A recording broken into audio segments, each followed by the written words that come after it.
रहमान रहीम। अस्सलाम वालेकुम व्यूअर्स, मैं हूं हर्बलिस्ट मोहम्मद इसहाक फर्रो।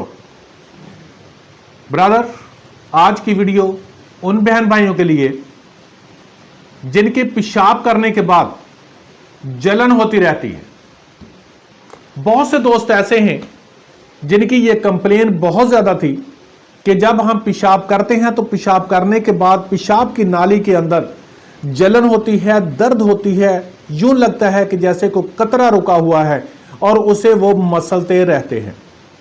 होता क्या है कि आप जब एसिडिक चीजें ज्यादा इस्तेमाल करते हैं, मसालों वाली चीजें ज्यादा इस्तेमाल करते हैं, खासकर आजकल शादियां आई हुई हैं, उस वक्त ज्यादा एसिडिक चीजें इस्तेमाल की जाती हैं, तो एसिडिटी बढ़ने की वजह से आपका यूरिन जो होता है वो ज्यादा एसिडिक हो जाता है और जिसकी वजह से जब वो पेशाब की नाली से गुजरता है तो वहां पर सोजिश पैदा कर देता है।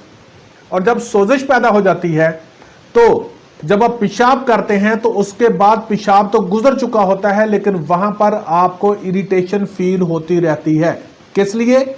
क्योंकि वहां पर सोजिश होती है और सोजिश की वजह से एसिडिक जब वहां से चीज को गुजरी तो इरिटेशन होती रहती है।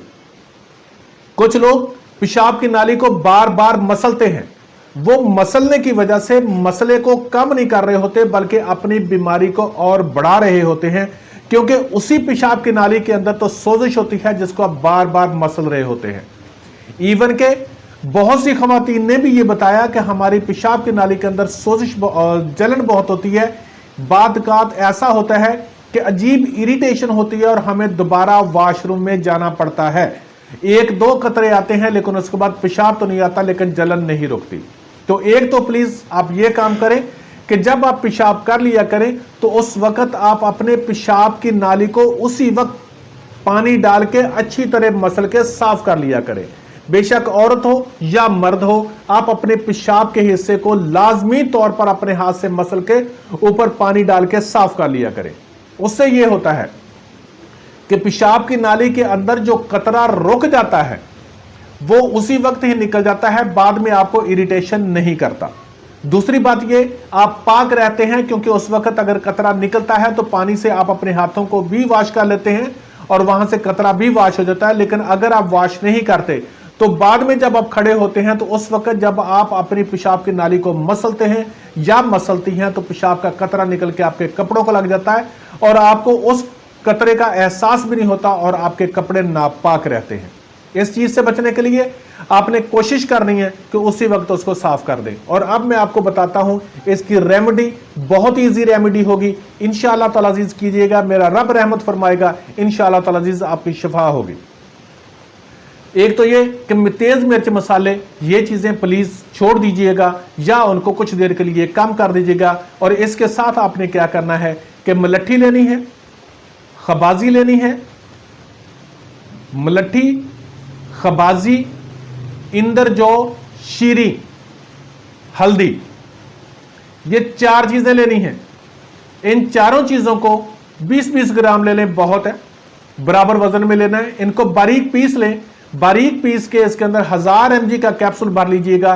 सुबह दोपहर शाम इस्तेमाल कीजिएगा, मेरा रब रहमत फरमाएगा इंशाअल्लाह ताला अजीज।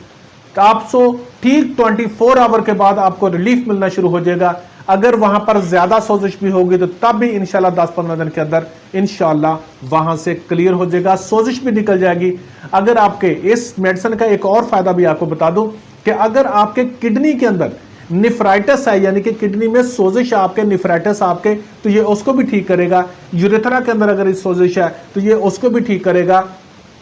बाज़ कुछ लोगों के टेस्टिस के अंदर सोजिश होती है और उनको दर्द होती रहती है।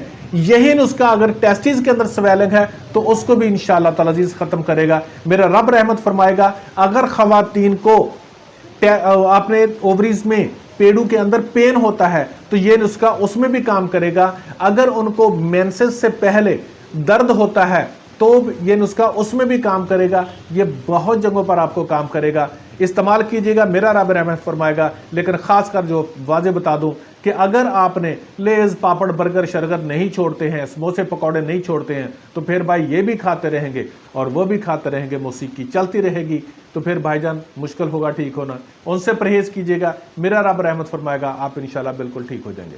थैंक यू सो मच, अल्लाह हाफ़िज़।